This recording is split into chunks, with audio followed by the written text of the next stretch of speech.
Olá, está começando mais um programa Uniso Comunidade. 50 anos de saltos e rodopios. Foi assim que a bailarina sorocabana Ismênia Rosic conquistou o Brasil e o mundo através da dança. Após anos de experiência em apresentações e passos, hoje ela é aluna do curso de dança aqui da Universidade de Sorocaba. Ismênia, muito obrigado pela sua presença. O programa está indo ao ar exatamente quando você completa 60 anos de idade. Então, parabéns desde já. Obrigada, Tá? agradeço o convite.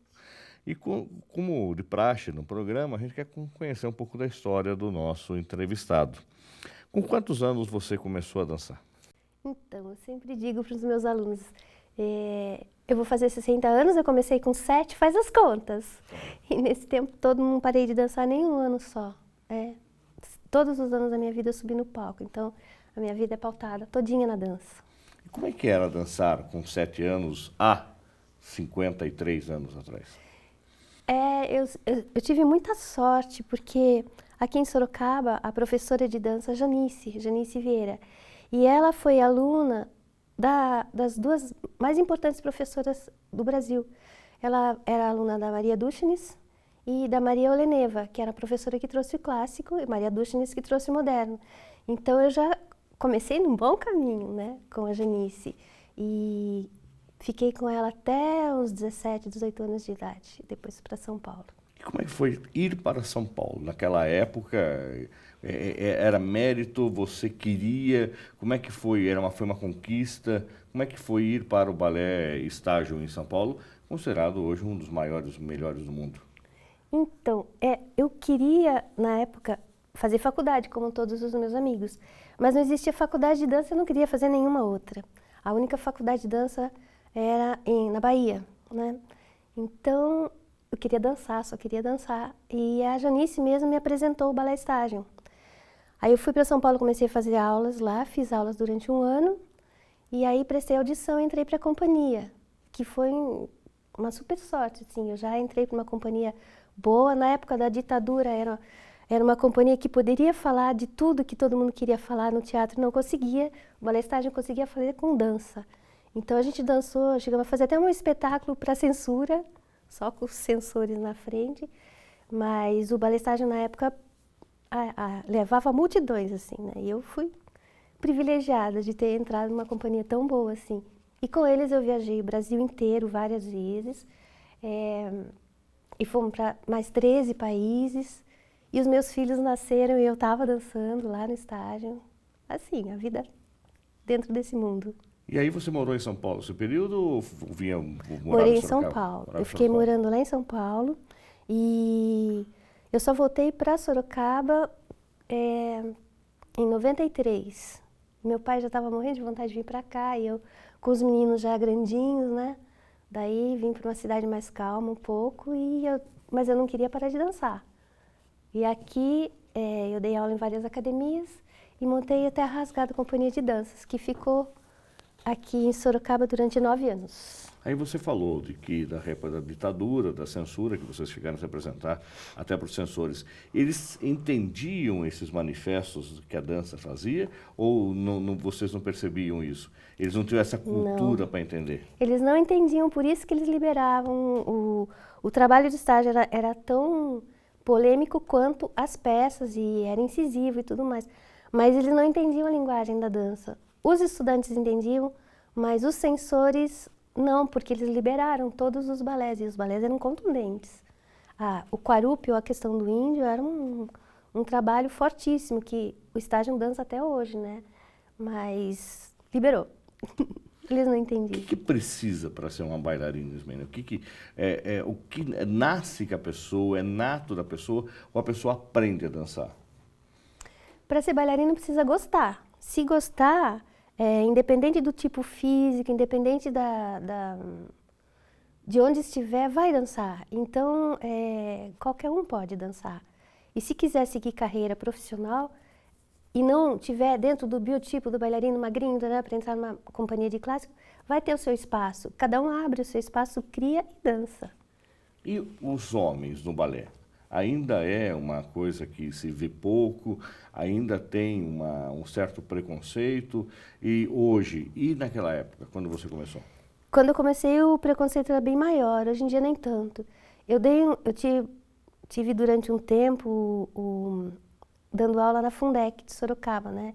A primeira turma de dança foi na Fundec, aqui. E a gente tinha uma turminha de meninos, até 11, 12 anos de idade, que era assim, tipo, 30, 40 meninos na turma, e eles dançavam e adoravam e curtiam, não tinha problema nenhum de preconceito. Hoje em dia, esses meninos devem estar com 25, 26 anos, por aí, né? Mais ou menos essa idade.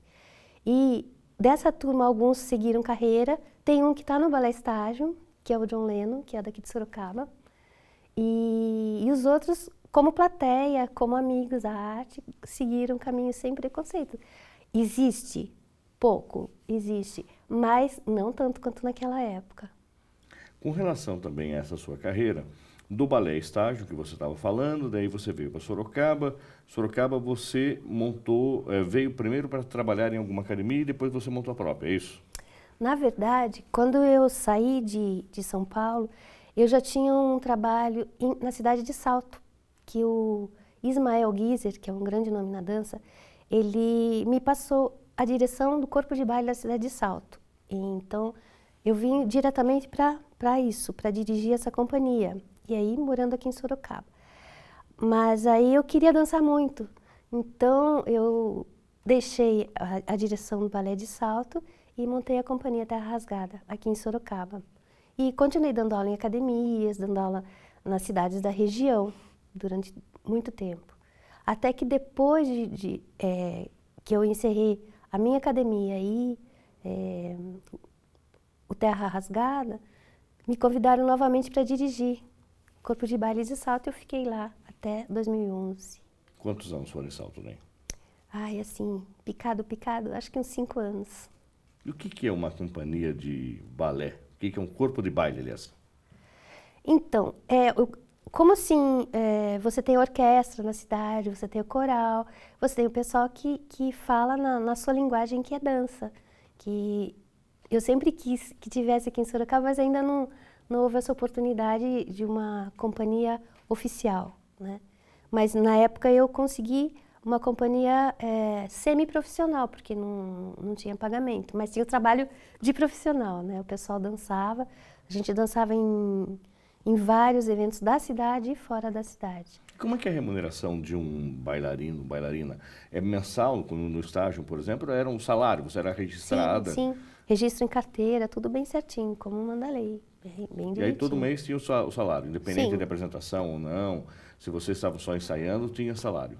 Sim, é um registro em carteira normal. Tá. Esse começou a existir, a profissão, né, o DRT, o registro no departamento como bailarino, começou em 1978. Então eu sou do livro 1 do DRT, oh meu Deus. Do livro 1, do você livro está 1, registrada eu sou do lá. livro 500 do livro 1. Nossa, 500. Então, mas o balé estágio, como já tinha a companhia já formada, e a gente não precisou fazer teste nem nada, a companhia já estava formada, só regularizou a situação, com registro como bailarino na carteira, mas a gente já tinha salário, tudo direitinho, fundo de garantia, 13º, tudo bem certinho. Muito bem. Hoje, qual é o salário médio de um bailarino de um estágio, você tem ideia? Ai, não sei, eu não sei como é que tá. Porque tem o balé estágio, tem o balé da cidade de São Paulo, tem São Paulo Companhia de Dança, tem uma infinidade de companhias Médio, quanto agora. você acha que deve ser hoje, aproximadamente? Não tenho ideia, não tenho ideia. Deve variar de companhia particular para estatal ou municipal, mas eu não sei. Mas sobrevive da dança hoje? Sim, sim. Não precisa trabalhar e dançar também? Não, a dança já é o seu trabalho, como foi para mim sempre. Tá. Agora, com relação também a esse trabalho que você faz, como é que você via, de repente, esse próprio sentido, vou voltar aqui ao termo preconceito.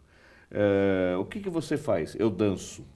Quando você vai numa loja... E trabalhar, você faz o quê para trabalhar? Não, eu danço. Eu danço. Mas ele trabalha? Não, eu danço. Eu danço. Como é que era? Acontecia de ter preconceito? As pessoas perguntavam, não. Eu perguntava, o que você faz profissionalmente? Eu danço? Não é a resposta, era? Pois é, então. Mas para viver, você faz... Não, eu danço, o meu trabalho é esse. Demorou para as pessoas aceitarem, né, isso como o ator. O ator foi mais fácil, né, de ser aceito como profissão. A de dança demorou um pouquinho mais, mas já se aceita, assim. Tanto que aqui na Uniso nós estamos trabalhando nesse sentido. Nós somos na área de dança, e tem o pessoal na área de teatro, e tem o pessoal na área de música. E é esse o nosso trabalho. As linguagens estão sendo reconhecidas, né? As artes reconhecidas como linguagem, que não era antigamente, né? Antigamente você não reconhecia a dança como linguagem. Era só a cereja do bolo. Só, aí... Agora já se reconhece que é uma linguagem e tem um tratamento de linguagem, não só de cereja do bolo. E como é que foi ter, de repente, descoberto o curso de dança da Uniso aos 59 anos? Você falou, bom, agora eu vou fazer a primeira faculdade. Olha, foi muito legal. Eu estava há algum tempo, já, sim, uma certa vontade de continuar o estudo e tudo mais, mas eu tinha medo, né, de não dar conta. Daí o pessoal me incentivou, meu marido me incentivou, meus filhos mesmo, Leonardo e Gabriel, me incentivando, meu irmão. Falei, tá, vou. Aí comecei a estudar, vi no jornal que estava aberto a inscrição, falei, agora, ninguém me segura, vou lá. Fiz o vestibular, entrei e estou amando, o curso é muito bom, está muito legal. Estou gostando demais. E alguém já reconheceu você pelo nome, já sabia da sua trajetória, e de repente vê uma personalidade como você sentada na mesma sala ou não? Quem me conhece não são os jovens que estão fazendo aula agora, junto comigo na minha turma, eles eram muito criancinhas quando eu dançava e depois eu fui embora de Sorocaba, né? Então, não me conhece. Quem me conhece são os professores, o Cadmo, a Tânia, esse pessoal que já me conhece, já me viu dançando. Mas agora já estou amizade com todo mundo. Cara, não teve também um preconceito de novo na sala com relação, nossa, mas ela está aqui do meu lado, entendeu? Eu que ficava com vergonha de estar no meio de um monte de garotada, tudo lindo, forte, dançando, as meninas maravilhosas, mas daí já me enturmei, eu esqueço. E como é que foi também fazer faculdade aos 60 anos? Como é que é esse relacionamento com a juventude de 18, 19, 20 anos? É um bálsamo, né? Uma coisa gostosa da gente ver como eles pensam agora. E é uma troca muito grande, porque eu aprendo bastante com eles, né? É uma outra geração, a geração dos meus netos, né? Praticamente. E eu aprendo bastante com eles. E eu sei que eu posso passar algumas coisas para eles também. Então está sendo uma convivência muito boa. Estou gostando. Hoje você está aliando a teoria com a prática que você tinha. Sim. Isso você está achando importante para a sua carreira? Sim, é importante. Inclusive, aulas de anatomia. Nossa, eu tive aulas de anatomia, mas assim, não de maneira tão profunda, com o laboratório que tem aqui, que é fantástico, né? E eu estou gostando demais, tá abrindo novos horizontes para mim. E a carreira acadêmica está bem interessante. Vamos ver alguns vídeos que a Ismênia trouxe, mostrando a atuação dela profissional. Daí a gente vai para o intervalo e volta conversando com Ismênia Rogic, ela que é bailarina sorocabana, tem 60 anos de idade e é aluna do curso de dança da Uniso. Acompanhe os vídeos.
Ismênia, tá aí, nós assistimos um trecho do vídeo, você dançando na rua. Como é que foi essa experiência? Como é que é essa dinâmica de dançar na rua, fora dos palcos? Dançar na rua foi uma coisa que eu sempre fiz, desde o balé estágio até quando voltei para Sorocaba, sempre gostei de fazer esse trabalho direto com o público, né? Dancei na praça, na antiga concha acústica, em vários lugares. E esse trabalho foi um convite que eu tive de uma garota que estava fazendo TCC. E ela queria fazer, chamava copografia. E ela pediu uma filmagem de um improviso numa rua com bastante gente passando. E o meu filho, que é cineasta, o Gabriel, ele filmou enquanto eu... Ih, fiz a mão no microfone. Ele filmou enquanto eu estava dançando e foi muito gostoso, porque vai passando assim, as pessoas dançando, as pessoas param, olham, continuam, normal, Mas eu gosto. e sem música ou com música? A música tava do lado, no celular, ali do ladinho. Eu ouvia mais ou menos os compassos, mas como eu já conhecia a música, foi fácil de me movimentar e eu adoro dançar, né? Então, qualquer lugar é lugar. Sem vergonha nenhuma. Sem vergonha nenhuma. Então nós vamos para um rápido intervalo e voltamos já.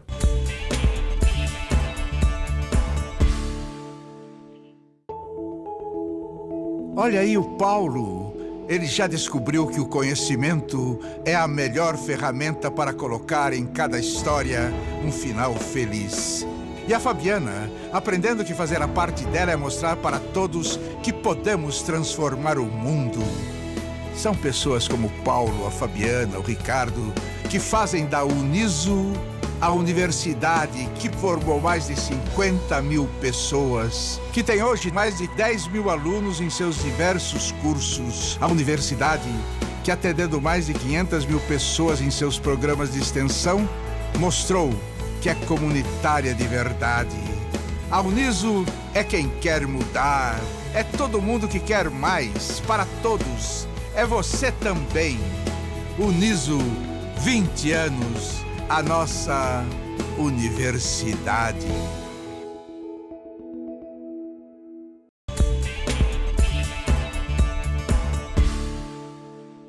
Voltamos com o programa Uniso Comunidade. No programa de hoje, estamos recebendo a bailarina sorocabana Ismênia Rojik. Ela que está contando a sua trajetória na dança e atualmente é aluna do curso de dança da Uniso. Ismênia, nessa sua trajetória, você casou, teve filhos. O seu marido era da área também artística, os seus filhos se enveredaram para a área artística também. Você falou que um deles é cineasta. Como é que foi a sua vida amorosa? Muito namoradeira. E, assim, o meu segundo marido era bailarino, é bailarino, né? Mas eu não consegui fazer filhos bailarinos. Embora eu tenha colocado os dois quando criança para dançar, não seguiram. O mais velho, o Leonardo, seguiu pela carreira de informática, que ele é muito bom nisso. E o Gabriel, de cinema. Ele é cineasta e fotógrafo, como o avô, né? E nesse sentido não consegui formar filhos bailarinos.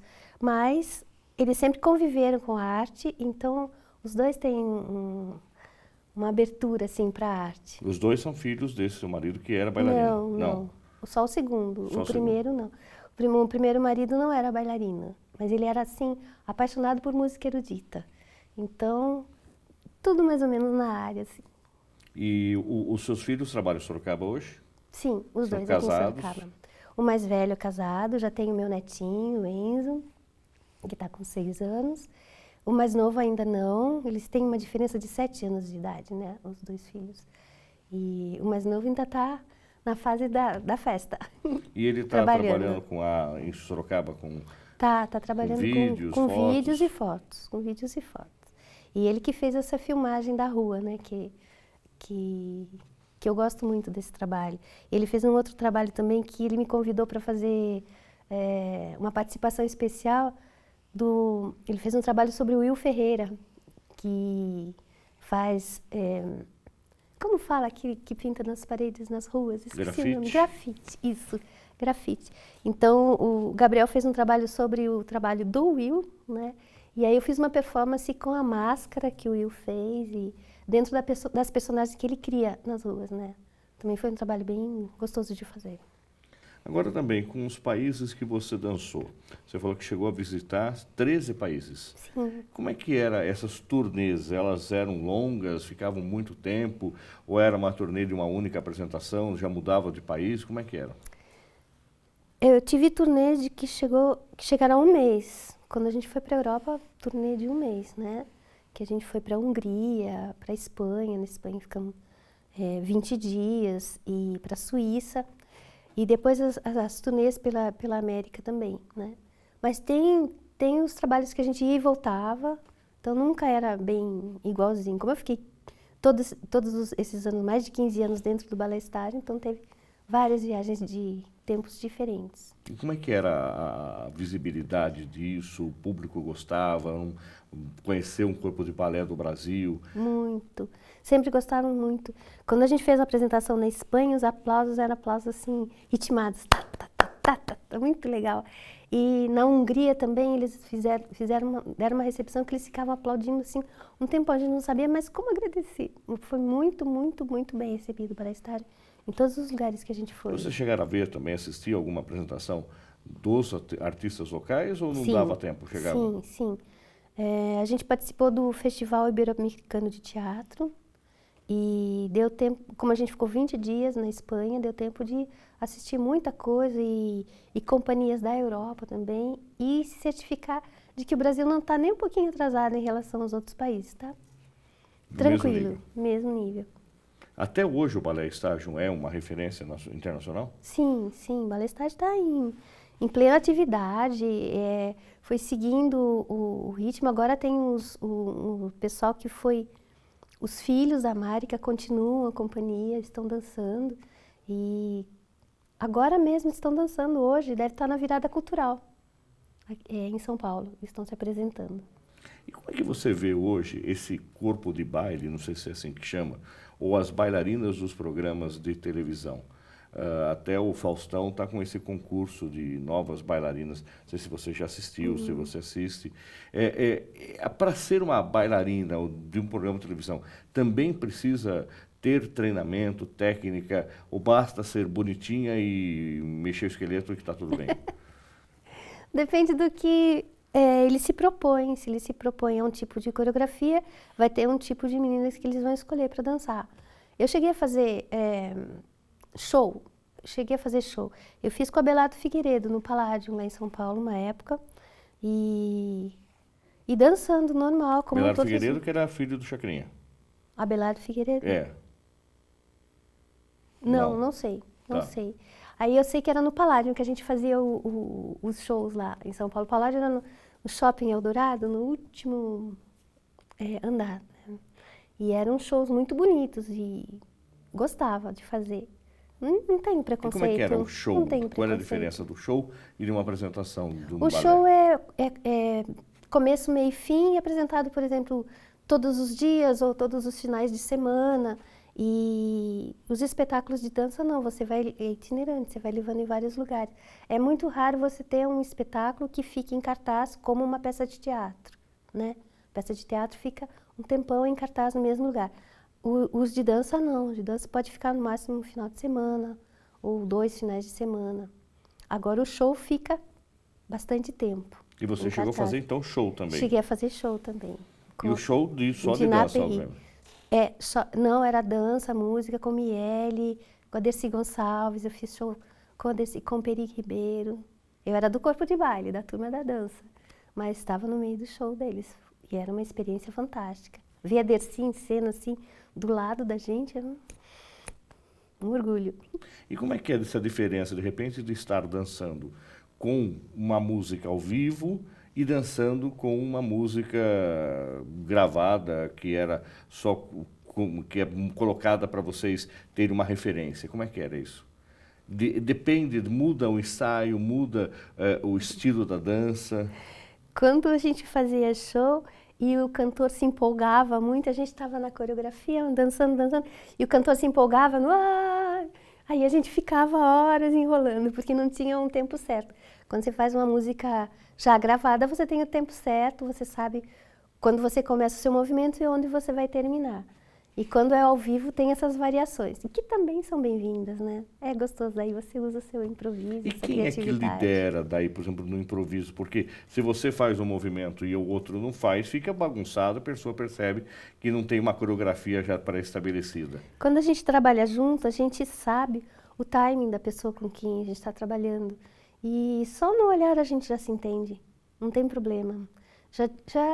Teve um espetáculo que a gente fez que o som parou, a música parou, era uma música extremamente agitada, uma companhia com, imagina, 15 pessoas dançando ao mesmo tempo, algo super agitado. Aí o som cortou, a gente continuou dançando. E era só uma caixa que tinha sido desligada. Quando ligou, estava no tempo certinho da música e continuou. É uma coisa de tempo. Teve uma montagem coreográfica do Décio, que ele coreografou, e aí depois que estava pronto, ele fez tudo no silêncio, a coreografia. Aí quando ela estava pronta, ele chamou o Gismonte. Aí o Gismonte chegou, assistiu, aí pediu para passar de novo, cronometrou, e assistiu uma terceira vez, e o tempo cronometrado estava igualzinho, né? Era sobre o Pantanal, a coreografia. 15 dias depois ele mandou a música. Aí a música serviu como uma luva na coreografia. Foi uma experiência fantástica. E depois de tudo pronto, a Maria Bonomi, ela fez o figurino e o cenário, separados assim, e se encaixou tudo bem. Ficou muito legal. E o que nasce primeiro numa dança? Aí no caso foi primeiro a coreografia, depois surge a música, daí vem o figurino e o Essa daí cenário. foi tudo assim, diferente, Agora, né? existe uma técnica convencional de que começa pela música, começa pela história, da onde começa a surgir as coisas? Não tem regra. Eu lembro uma vez que eu estava colocando a mesa do café da manhã, assim, com os meus filhos, e eu passei na sala ali, a televisão estava ligada, falei, nossa, que coreografia bonita, meu filho. Mãe, não é coreografia, é Rebelião da FEBEM. Gente, é Rebelião da FEBEM. Tinha 4 rapazes em cima do telhado, assim, com aquelas máscaras, e fazendo os movimentos vigorosos. Eu fiquei de olho naquilo, daí fiquei prestando atenção.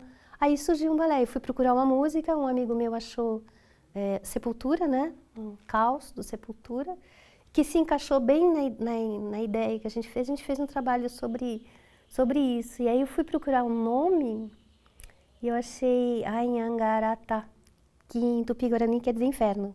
Meu pai sempre tinha essas coisas de dicionário de tupi e tudo. Aí achei, e as coisas vão se encaixando. Acho que quando a gente está focado, né, tudo vem, as ideias vêm.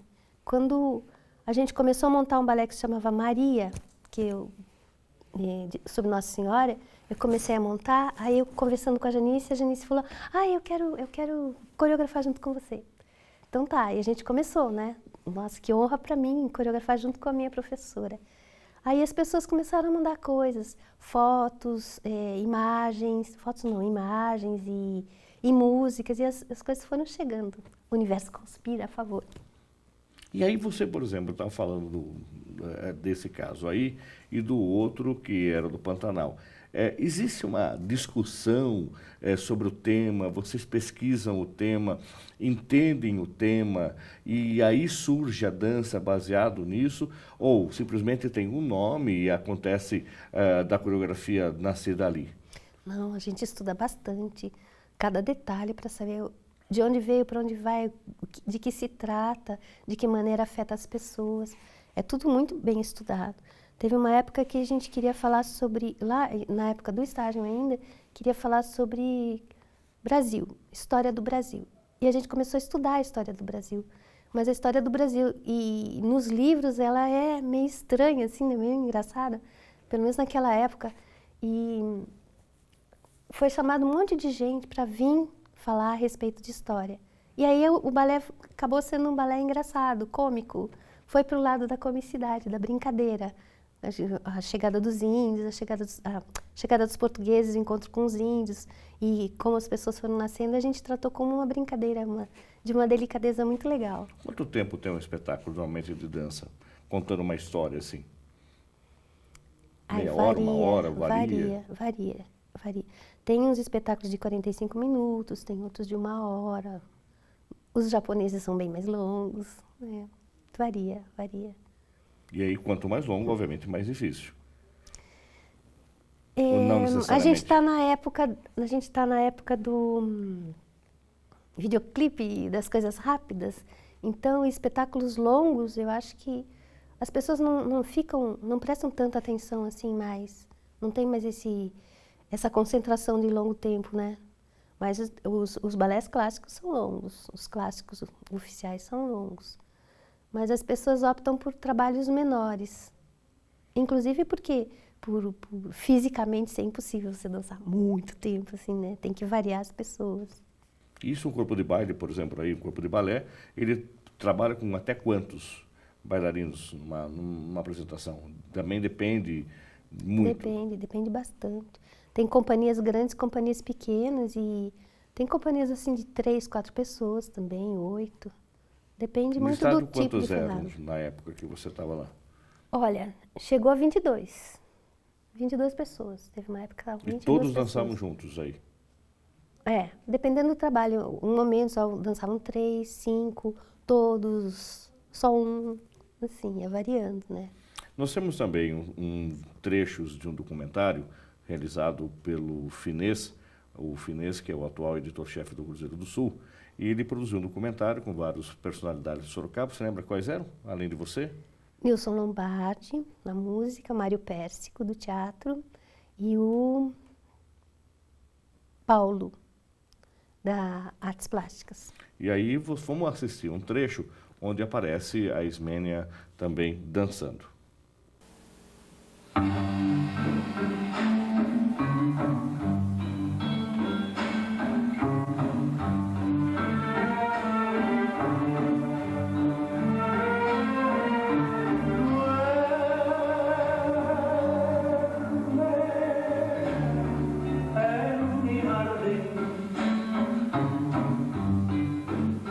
Las blancas azucenas, los nardos y las rosas, mi alma muy triste y pesarosa, a las flores quiere ocultar su amargo dolor.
Tá, então, Ismênia, aí você tem vários trechos, é isso, de apresentação sua? Você falou que foram durante um ano que o Finês acabou gravando isso. Ele fez a gravação durante um ano, tanto que nessa mesma filmagem tem uns momentos eu tô de cabelo comprido, outros momentos eu tô de cabelo curto, e foi em vários momentos a filmagem dele. Nós vamos para um rápido intervalo e voltamos já.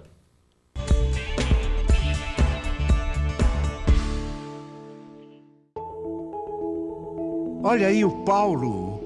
Ele já descobriu que o conhecimento é a melhor ferramenta para colocar em cada história um final feliz. E a Fabiana, aprendendo que fazer a parte dela é mostrar para todos que podemos transformar o mundo. São pessoas como o Paulo, a Fabiana, o Ricardo, que fazem da Uniso a universidade que formou mais de 50 mil pessoas, que tem hoje mais de 10 mil alunos em seus diversos cursos. A universidade, que atendendo mais de 500 mil pessoas em seus programas de extensão, mostrou que é comunitária de verdade. A Uniso é quem quer mudar, é todo mundo que quer mais, para todos, é você também. Uniso, 20 anos. A nossa universidade.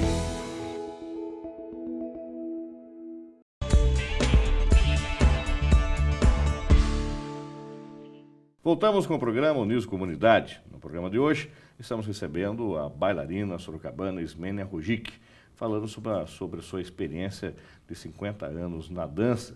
Ismênia está completando 60 anos nesta semana. Ismênia, a sua primeira professora foi Janice Vieira e depois você chegou a dar aula para a Andréia, que é filha da Janice. Como é que era esse ciclo, de repente, você dando aula para a filha da sua professora e Andréia Nur, que é também filha do professor Roberto Gil Camargo e que já esteve conosco aqui algumas vezes, professor Roberto Gil, que é coordenador do curso de letras da Uniso e também ele é o responsável pelo grupo de teatro Cartasis da universidade. E a Andréia fez dança na Unicamp, né? Sim. Como é que foi essa experiência? Olha, foi muito incrível quando a Janice falou que a Andréia ia fazer aula comigo. Então, ela ficou comigo até os 15 anos de idade, dos 9 aos 15. E então, o comecinho foi comigo, da Andréia. E sempre muito talentosa. Aliás, a Andréia é talentosa na dança, no teatro, no canto, né? Mas muito talentosa na dança. Aí, depois de passado alguns anos, eu fui dar aula para a netinha da Janice também. E falei, e agora, se bobear, daqui a pouco eu estou tendo aula com a Andréia, que a Andréia está dando aula também, né? No curso. Aqui em Sorocaba, não sei, mas eu sei que ela, acho que está dando aula em São Paulo, de semiótica, alguma coisa assim. As voltas que o mundo dá. É muito interessante. E como você tem acompanhado também o trabalho profissional da Andréia? Sim, sim. Assisti vários espetáculos do Cisne, Minha Mãe e Eu, que é fantástico, né?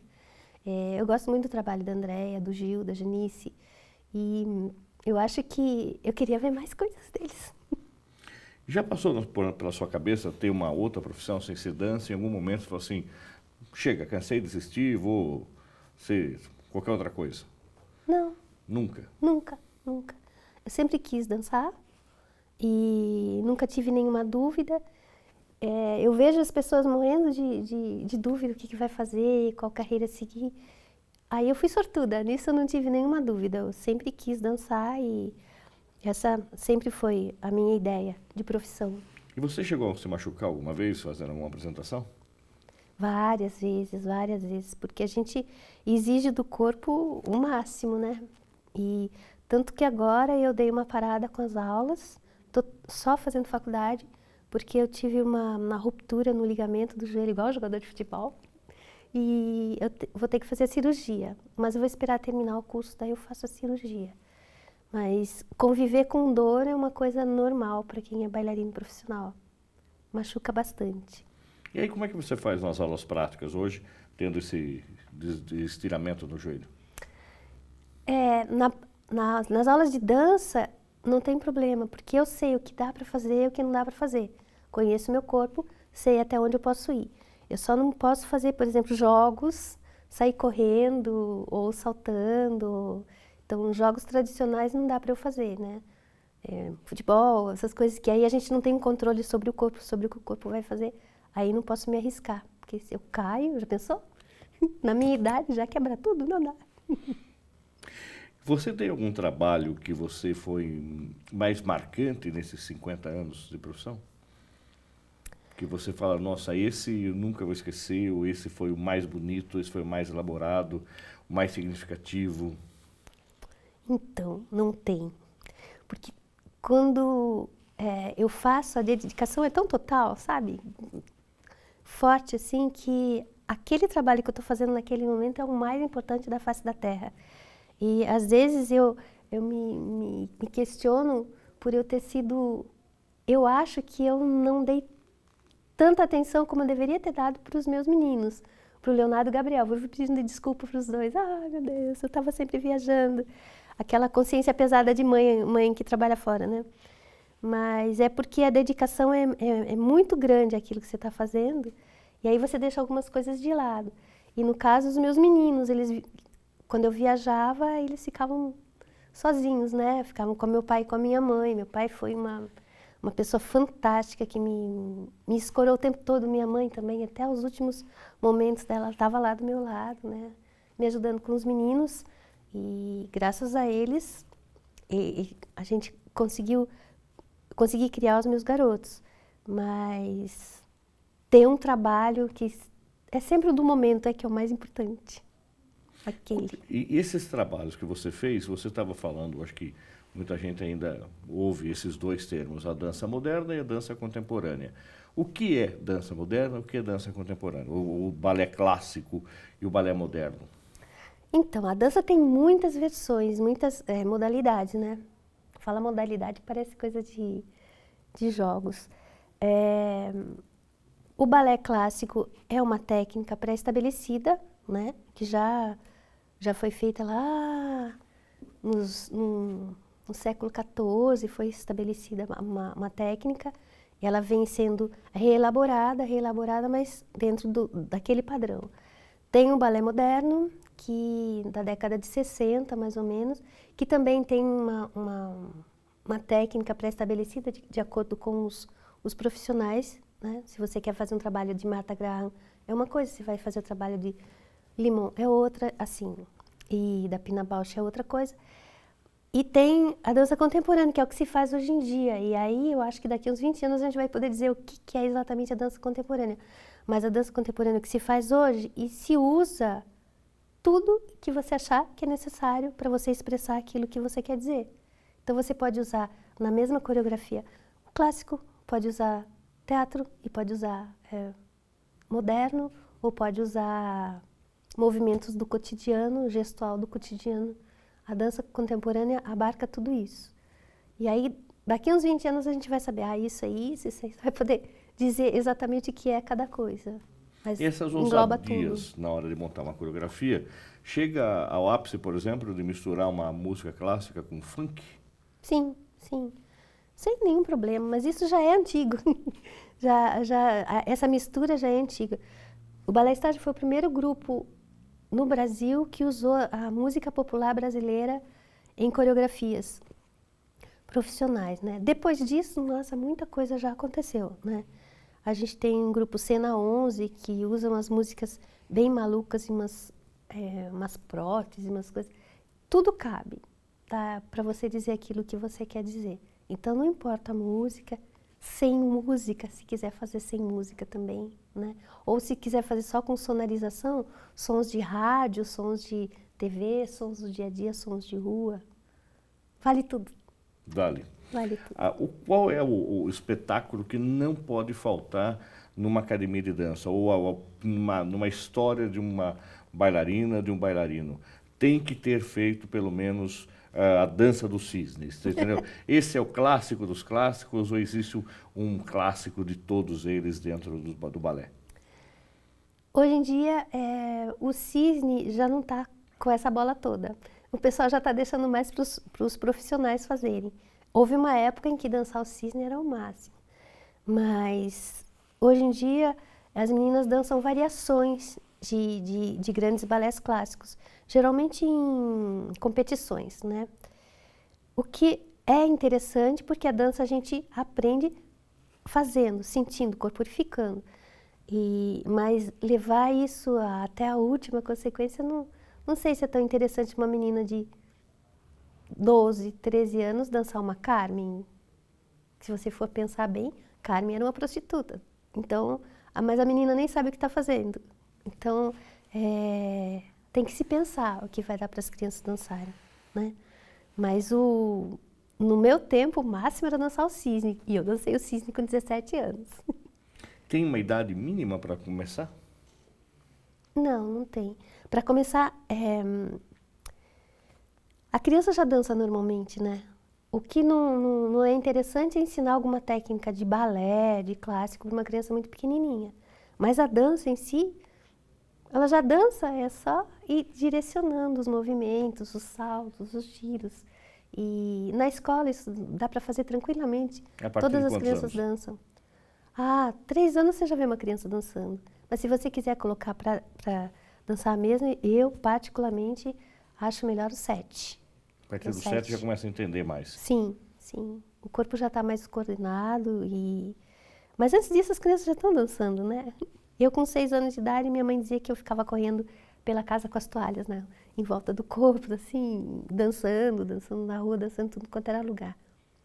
E tanto que a Janice não pôde me pegar com 6 anos porque ela começava com 7. Eu comecei com 7. Aí você ficou frustrada. Eu nem sabia o que era isso, eu dançava. Agora, como é que essas dinâmicas de dança e ritmos de dança, elas também, as companhias trabalham com moda? É a moda, por exemplo, que é do cisne que não é mais moda, mas a moda agora é fazer tal coisa. Existe moda dentro também da dança? Existe. E essa moda é comercial também ou não? Do aspecto de que eu vou fazer uma apresentação e, consequentemente, se eu não fizer um trabalho comercial, eu não vou ter público para assistir. Acontece uma coisa agora, os festivais de dança. Então, a gente vê no Brasil inteiro festivais de dança. E o que acontece com esses festivais é que faz uma dança e essa dança ganhou o primeiro prêmio. No ano seguinte, todas as academias vão copiar essa dança que é para ganhar o primeiro prêmio também. Então, vai virando uma repetição de fórmulas para se ganhar primeiro prêmio. Aí eu já fico meio pensando, eu sou meio contra os festivais, embora festival seja um encontro de grupos e de diferentes academias e tudo, mas eu fico pensando assim, será que vale a pena competir? No meu entender, dança não é competição. Competição seria mais para esportes. Então isso acontece muito, das pessoas fazerem dança para ganhar prêmio em festival. Essa é uma coisa negativa, ao meu entender. Existiu já, você chegou a dançar, chegou a produzir, alguma coisa extremamente alternativa que ninguém entendeu? Já. Eu já dancei uma coreografia que chamava Césio 137, na época que teve um problema com o Césio, né? E não foi bem aceita, as pessoas não entenderam muito bem.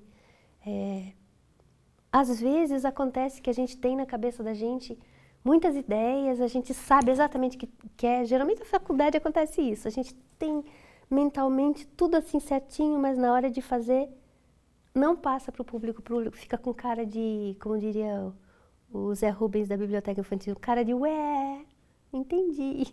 Acontece sim, acontece. Mas aí o erro é de quem fez, né? Que não conseguiu transmitir aquilo.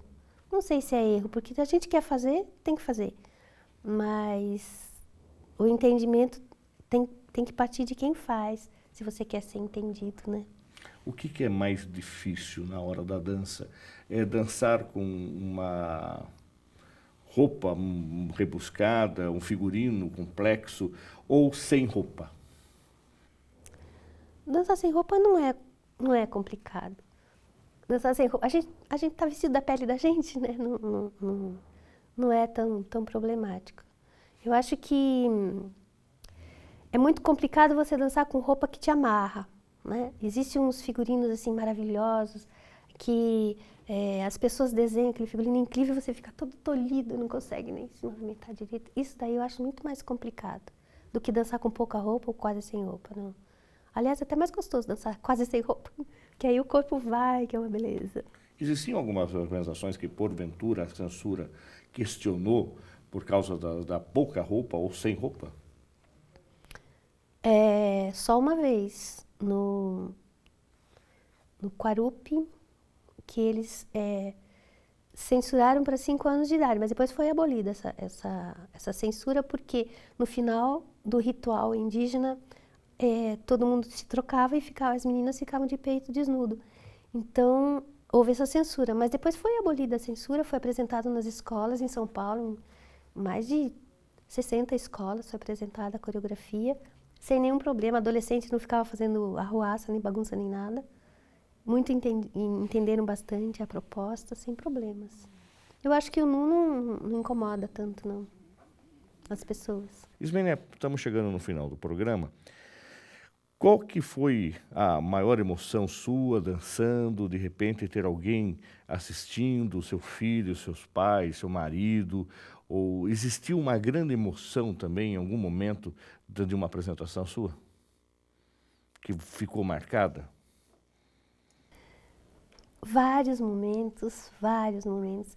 Teve momentos de eu estar dançando com um filho na coxia do lado, assim, engatinhando, pequenininho, ou a apresentação que eu fiz a primeira vez que o Wilson assistiu também, eu querendo mostrar o meu trabalho, eu já tinha 50 anos, mostrar o meu trabalho para o meu namorado, foi muito lindo. Mas sempre tem uma emoção, não existe uma apresentação que não tenha uma emoção especial, sempre tem emoção. Eu acho que faz parte. Eu já fiz teatro, né, com o Gil, inclusive, e já fiz algumas apresentações com o Fernando Lombardo, mas a emoção mesmo, a adrenalina mesmo é quando eu danço. Daí toma conta do corpo todo e o final da apresentação é muito bom, é muito bom. Nasci para ser bailarina mesmo. Você termina a faculdade o ano que vem, tem alguma outra coisa que você deseja fazer? Voltar a dançar, voltar a trabalhar na área? Sim. Eu não parei totalmente, ainda estou dando aula na oficina Grande Hotel, assim, mas diminuí bastante por conta do joelho, mas eu quero dançar ainda assim. Vou dançar até dizer, põe Ismênia no sol, tira Ismênia do sol, põe Ismênia no pau. Tô brincando. Mas eu quero dançar ainda muito mais. Quero dançar bastante e quero continuar meus estudos, que eu tô apaixonada pelos estudos. Quem quiser bater um papo com você, curtir a sua página no Facebook, ou bater um papo sobre dança, convidar você para bater uma palestra, como é que faz para achar você? Pelo Facebook é mais fácil? Pelo Face, Ismênia Rogic. Ismênia Rogic no Facebook. Isso, com CH. Ismênia com CH. O Rogic, aliás, com CH. Rogic com CH. Tá. Ismênia, muito obrigado pela sua participação no nosso programa. Tenho certeza que muita gente já ouviu falar de você e agora conheceu um pouco mais do seu trabalho através dos vídeos, através desse bate-papo. E sucesso na faculdade e nas outras milhares de apresentações que você ainda vai fazer. Obrigada, eu que agradeço pelo convite. Obrigada. O programa Uniso Comunidade fica por aqui. Se você tiver alguma sugestão para o programa, envie para unisocomunidade@uniso.br ou na nossa página lá do Facebook. Curta lá, é Uniso Comunidade. E agora você também pode rever todos os programas que já foram ao ar no nosso canal no YouTube, Uniso Comunidade. Agradecemos a audiência e até o próximo programa. Até lá!